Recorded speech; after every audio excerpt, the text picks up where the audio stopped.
تو میں چاہوں گا مفتی صاحب کے شب قدر کے تناظر میں عظمت قرآن کا کچھ بیان فرما دیجیے۔ اعوذ باللہ من الشیطان الرجیم، بسم اللہ الرحمن الرحیم۔ اللہ تبارک و تعالی نے دو مقام پہ صراحتاً اس چیز کو ذکر فرمایا۔ ایک جگہ تھوڑا سا وسعت سے کہ شہر رمضان الذی انزل فیہ القرآن، یہ رمضان کا وہ مہینہ ہے جس میں قرآن کو نازل کیا گیا، یہ پورے مہینے کو محیط ہے۔ پھر سورہ قدر میں اس کو سمیٹ دیا گیا، انا انزلناہ فی لیلۃ القدر، بے شک ہم نے اس قرآن کو لیلۃ القدر میں نازل فرمایا۔ سبحان اللہ۔ اب صرف معلومات کے لیے یہ ہے کہ دو لفظ ہوتے ہیں، کہ انزال ایک تنزیل کلام عرب میں استعمال ہوتے ہیں، دونوں کا مطلب نازل کرنا ہے، لیکن انزال کا مطلب ہوتا ہے ایک ساتھ کسی چیز کو نازل کرنا، اور تنزیل کا مطلب ہوتا ہے بتدریج، آہستہ آہستہ نازل کرنا۔ جب رمضان ہوا اور شب قدر جیسے اللہ نے ارشاد فرمایا، تو لوح محفوظ سے آسمان دنیا پر یہ قرآن یکبارگی نازل کیا گیا، ٹھیک ہے، اس لیے انزلہ کے الفاظ استعمال ہوئے، انزلنا یہ، اور پھر سینہ مصطفیٰ صلی اللہ علیہ وسلم پر تقریباً 23 سال کی مدت میں اس کا نزول تمام ہوا، وہ تنزیل کہلائے گا۔ تو اللہ تبارک و تعالیٰ نے یہ ایک عام بھی ضابطہ آپ یہ دیکھ لیجئے کہ جب ہم کوئی اہم کام کرنے لگتے ہیں تو پھر ہم اہم تاریخ، اہم دن، اہم مہینہ اس کا انتخاب کرتے ہیں، اور کوشش کرتے ہیں اس میں جو زیرک قسم کے لوگ ہوں، فیلڈ کے ماہر ہوں یا روحانی شخصیات ہوں، ان سے ہم مشورہ کرتے ہیں، اور اس اعتبار سے پھر ہم چیزوں کا انتخاب کرتے ہیں۔ اب ہمیں غور کرنا چاہیے کہ نزول قرآن کے لیے اللہ نے جس مہینے جس رات کا انتخاب کیا وہ کتنی عظمت والی ہوگی، سبحان اللہ، سبحان اللہ۔ اور پھر قرآن عظیم کو اس مہینے کے ساتھ، مہینے کی بھی عظمت، قرآن عظیم کی عظمت، تو یہ ایک دوسرے کو یہ عظمت فراہم کر رہے ہیں۔ قرآن کے نزول سے رمضان کے مہینے کو عظمت، اور شب قدر کو، اور شب قدر کی سے قرآن کے نزول کو ایک اہمیت مل رہی ہے۔ تو خلاصہ کلام یہ ہے کہ اللہ تبارک و تعالیٰ نے یہ قرآن عظیم میں ثابت فرما دیا کہ جس مہینے میں جس رات میں کوئی اہم کام ہو باعث برکت ہے اور اس سے فضیلت حاصل ہوتی ہے۔ تو ضمناً ہم یہ عرض کرتے ہیں کہ جس رات میں قرآن نازل ہوا اتنی بابرکت، تو جس میں صاحب قرآن تشریف لائے اس کی عظمت کا عالم کیا ہوگا۔ اس لیے یہ ضابطہ قرآنیہ ہے کہ جب اس رات میں ایک اہم معاملہ ہوا، اللہ نے ذکر فرمایا، تو برکتیں ہیں۔ تو ہر سال جب نبی کریم صلی اللہ علیہ وسلم کی آمد کی رات آئے گی، آمد کا دن آئے گا، برکتیں ویسے ہی نازل ہوں گی جیسے اللہ تبارک و تعالیٰ نے کم و بیش 1400 سال پہلے اپنے حبیب کو دنیا میں جلوہ افروز فرماتے وقت کرم فرمایا تھا۔ تو خلاصہ کلام یہ ہے کہ جب اس کی نسبت ہو گئی اس رات سے، تو کوشش کرنی چاہیے کہ اس رات میں اس نسبت کا بھی پاس لحاظ کریں اور قرآن عظیم ترجمہ تفسیر کے ساتھ پڑھنے کی کوشش۔ سبحان اللہ، سبحان اللہ۔ دو کالرز ہمارے ساتھ اور ہیں۔ السلام علیکم ورحمۃ اللہ وبرکاتہ۔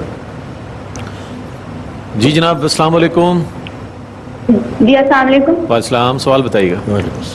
جی ایک سوال یہ تھا کہ تہجد کا طریقہ پلیز بتا دیں، امی پوچھنا چاہ رہی تھی۔ اور دوسرا یہ تہجد کا طریقہ یہ ہے کہ نفل نماز ہوتی ہے، دو کر کے پڑھیں، کم از کم 2، زیادہ سے زیادہ 8 رکعتیں نبی کریم سے منقول ہے، اور نیت ویسی کریں گے، نیت کرتی ہوں 2 رکعت نماز تہجد واسطے اللہ تعالیٰ کے منہ قبل شریف کی طرف، اور جس طرح نوافل ادا ہوتے ہیں یا فرائض ادا ہوتے ہیں بالکل ویسے ہی، یعنی دونوں رکعتوں کے اندر الحمد شریف کے ساتھ سورت بھی ملانی ہوگی۔ اعوذ باللہ من الشیطان الرجیم، بسم اللہ الرحمن الرحیم۔ خواتین و حضرات، السلام علیکم ورحمۃ اللہ وبرکاتہ و مغفرتہ۔ پروگرام احکام شریعت ہے، اور آپ جانتے ہیں کہ فقہ حنفی سے متعلقہ مسائل کے ساتھ ہم آپ کی خدمت میں حاضر ہوتے ہیں۔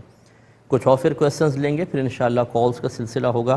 ایک صاحب نے پوچھا ہے کہ اگر امام صاحب قاعدہ اولیٰ میں تیسری میں اٹھنا بھول جائیں تو کس وقت ان کو لقمہ دیا جائے؟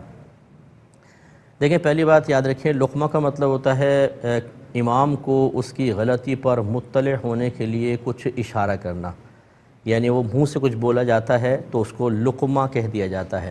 یہ اصلاً ممنوع ہے، کیونکہ امام اعظم ابو حنیفہ رضی اللہ تعالی عنہ کے نزدیک لقمہ دینے میں ایک طرح کی تعلیم کا معنی پوشیدہ ہے، اور امام صاحب اس کو لے گا تو یہ تعلم ہوگا۔ تعلیم مانے سکھانا، تعلم مانے سیکھنا، اور سیکھنا اور سکھانا یہ بڑا عمل ہوتا ہے، اس کو عمل کثیر کہتے ہیں، اور عمل کثیر سے نماز فاسد ہو جاتی ہے۔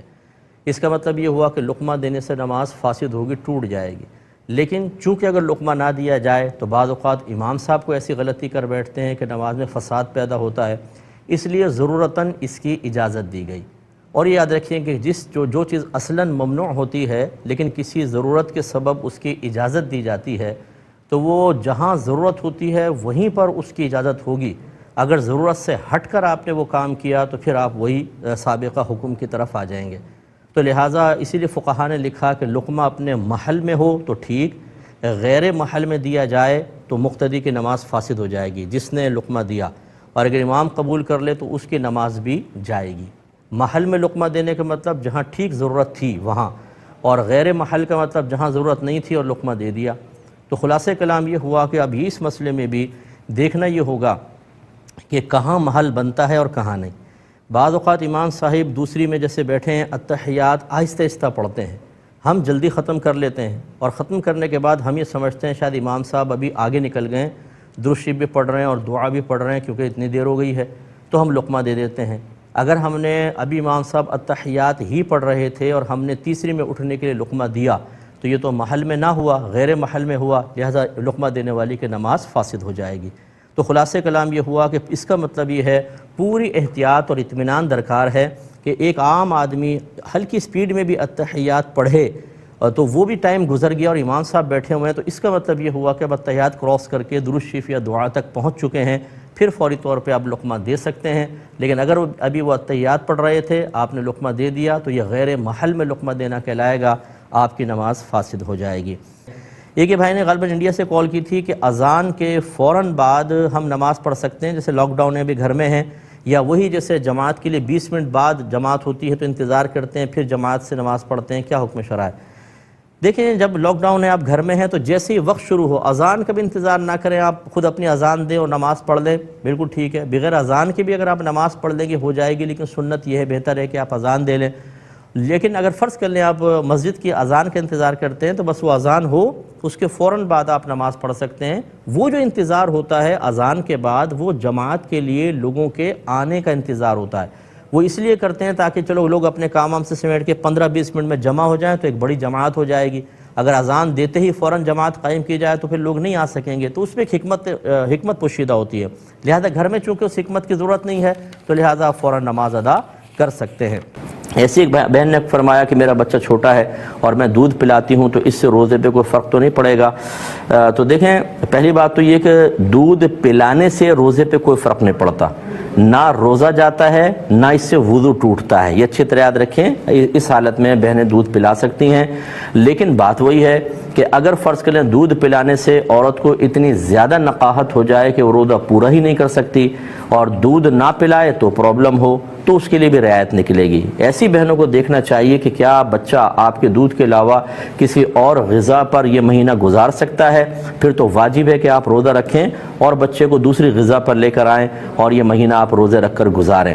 دوسری صورت یہ ہے کہ بچہ آپ کے علاوہ کسی کا دودھ قبول نہیں کرتا، آپ ہی کا کرتا ہے، جیسے بعض بچے دوسری چیزیں نہیں لیتے ہیں۔ ایسی صورت میں اب وہی غور کرنا ہوگا، وہ جو میں نے پہلے بتایا کہ کسی ڈاکٹر سے مشورہ کریں کہ دودھ پلا کے کمزوری تو نہیں ہو جائے گی مجھے، یا پھر سابقہ زندگی کا تجربہ یا موجودہ مشاہدے کو دلیل بنائیں کہ آپ نے دودھ پلایا اور روزہ پورا کرنا مشکل ہو گیا اور پرابلم کریٹ ہوئی۔ اگر ان تین میں سے ذریعے میں سے کوئی ایک چیز ثابت ہوتی ہے تو پھر آپ کے لیے مطلب دودھ پلائیں اور روزہ چھوڑ دیں، لیکن اگر ایسا نہیں ہے تو پھر آپ روزہ رکھیں اور دودھ پلاتی رہیں اور روزوں کو کمپلیٹ کریں۔ یہ جو ہے نے فدیے کا پوچھا تھا، فدیہ دیکھیں جب تک انسان چاہے ابھی چاہے مستقبل میں روزہ رکھ سکتا ہے، فدیہ نہیں دے سکتا۔ ایسی بہنیں جو ان حالتوں میں ہیں وہ روزہ چھوڑیں، بعد میں روزے کی قضا رکھیں گی، فدیے سے کام نہیں چلے گا۔